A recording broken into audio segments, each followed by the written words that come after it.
The back and forth has got me so messed up. Don't ignore the signs. We've had enough of the whole damn thing that we got going. You hold the strings without me knowing. Why do I have to suffer through the thinking? Why do I have the feeling that we're sinking? I need to find a way.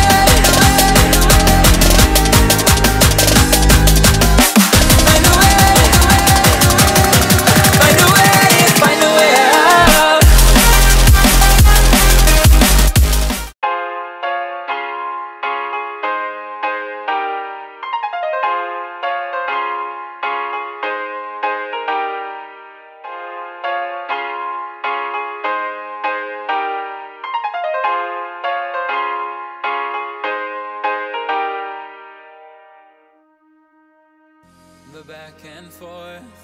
Salut les amis, ici Yusuke, bienvenue pour cette nouvelle vidéo. Donc aujourd'hui on va s'attaquer donc au raid du Jardin du Salut, le boss enfin. Donc alors pour commencer, afin d'expliquer cette étape un petit peu délicate, dans un premier temps on va parler donc de l'escouade. L'escouade sera composée donc de 2 arcanistes en faille et également équipés du protocole du Phénix. Nous aurons donc également un titan bulle avec donc l'écusson d'Alpha Lupi, mais également le mode les ténèbres étouffantes pour avoir une grenade abyssale affaiblissante. Nous aurons donc potentiellement un chasseur avec les combinaisons d'Orpheus, donc en flèche, afin de fournir également un surplus donc d'orbes. Et donc pour les 2 derniers gardiens, pourquoi pas donc 2 chasseurs en pistolero rôdeur nocturne pour booster notamment les dégâts en phase de DPS. Attaquons-nous à présent au rôle des différents gardiens. Pour l'arcaniste, celui-ci devra rester au centre de la map sur le pilier où on se trouve l'ensemble de l'action, sauf en phase de DPS où la strat sera légèrement différente pour l'ensemble des joueurs. Ici l'arcaniste devra donc démober les petits mobs qui se trouvent en face de lui, qui vont spawn devant les pieds du boss, ainsi qu'une angélique potentielle qui spawnera à ces instants-là, mais également ouvrir les portails rouges et bleus, ainsi que s'occuper donc des cyclopes. Une fois que la phase de DPS arrivera, celui-ci devra donc se charger de faire le lien avec 2 autres joueurs, car en effet les 2 arcanistes seront chargés de créer le lien, mais également de poser une faille au niveau de la zone de DPS.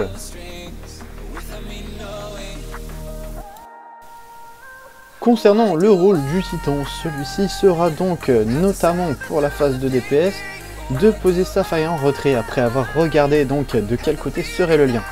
Là, le lien était du côté rouge et donc par conséquent le titan, dès que le lien sera effectué, voilà, il va poser sa bulle en retrait dans l'optique donc d'augmenter les dégâts.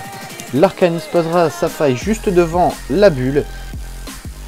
Et le titan lancera sa grenade étouffante dans l'optique d'augmenter les dégâts également. Ceci est un cumul arcaniste, titan et chasseur rôdeur nocturne. Et enfin donc le rôle du chasseur abyssal avec sa flèche. Il devra donc poser sa flèche juste devant la plateforme où se trouvent les joueurs, dans l'optique donc de flécher l'ensemble des mobs qui vont spawn et de faire un maximum d'orbes pour les arcanistes, mais également pour péter potentiellement les boucliers donc des différents mobs, car ceux qui auront les boucliers auront besoin du statut illumination pour les péter. Revenons donc rapidement sur les liens. Ici la croix est rouge, donc 4 joueurs devront être nommés dès le début. Un qui tape le cube, un en 2e position, un en 3e, et le dernier un arca, donc le 3e et 4e sont les arcas. Ici on voit que la croix a explosé. Et c'est là que le DPS démarrera. La bulle se calera ici, juste à côté de la banque, en retrait, et la faille juste devant.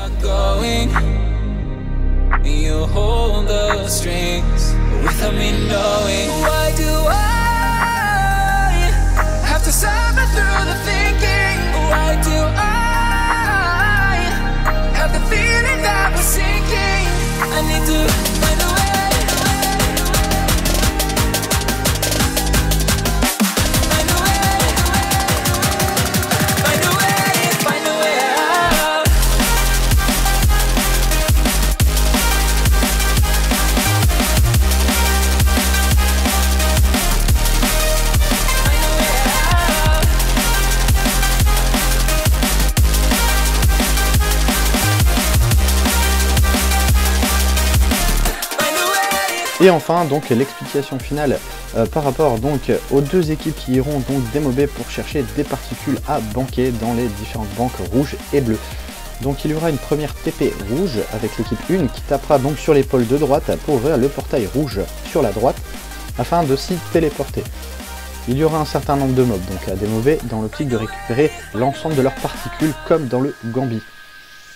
Généralement il y a environ une quinzaine de particules, voire même un petit peu plus pour être sûr qu'il n'y a pas de souci à récupérer des particules, car parfois certaines particules peuvent être buggées et non récupérables. Donc une fois que l'équipe numéro 1 aura récupéré l'ensemble de ces particules, elles auront tout simplement à dire TP afin que les arcanistes retapent sur l'épaule du boss afin que l'équipe numéro 2 puisse prendre directement le portail pendant que l'équipe numéro 2 se fera téléporter sur la zone de la bannière, comme on va le voir à cet instant. Ici, l'équipe numéro 1 ira donc sur la banque rouge, pendant que l'équipe 2 sera déjà en train donc de démober sur le même portail rouge. L'optique est donc de récupérer 30 particules sur la banque rouge et la banque bleue aussi, afin de créer un DPS. Mais avant de créer le DPS, comme vous l'avez vu, il faudra donc faire un lien là où la croix s'affichera. Si elle est en rouge, il faudra faire le lien côté rouge et donc le DPS sera côté bleu. Et la chose s'inversera si la croix sera donc bleue. Donc le lien sera bleu et le DPS se fera à rouge. Et donc il y a autre chose à savoir, c'est-à-dire que pour la flèche, il ne faudra pas poser les flèches à partir du moment où le portail bleu commencera à s'activer. Car en effet, par moment, la flèche a tendance à se prendre sur le boss et donc d'ouvrir les portails, créant des problèmes et des retards potentiels. Donc évitez la flèche après avoir commencé à ouvrir le portail bleu. Sur ce, je vous laisse mes petits poulets profiter de la fin de cette vidéo. J'espère que cette vidéo vous plaira. N'hésitez pas à vous abonner. Allez, ciao ciao les petits poulets.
What's all this for?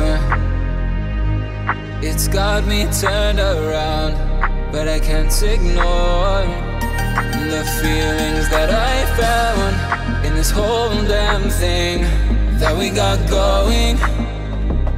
You hold the strings without me knowing.